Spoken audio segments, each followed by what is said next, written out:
NEET பெயரில் நடத்தப்படும் coaching centre கொள்ளையை தடுத்து நிறுத்த வேண்டும் என்று தமிழ்நாடு காங்கிரஸ் கமிட்டி தலைவர் மாணிக்கம் தாக்கூர் வலியுறுத்தியுள்ளார்.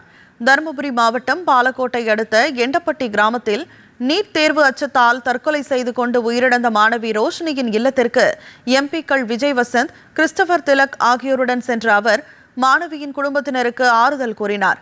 பின்னர் செய்தியாளர்களிடம் பேசிய மாணிக்கம் தாக்கூர், நீட் அச்சத்தால் ஏற்படும் உயிரிழப்புகளை தடுக்க வேண்டும் என்றும் இதுவரை 34 பேர் இந்த நீட்டால் உயிரிழந்திருப்பதாகவும் குறிப்பிட்டார்.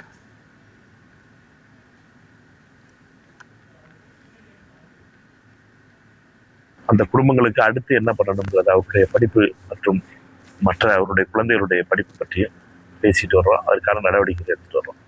எங்களை பொறுத்த மட்டும் இது மிகவும் ரொம்பவும் அதிர்ச்சிகரமான ஒரு விஷயம் நடந்துகிட்டு இருக்கு.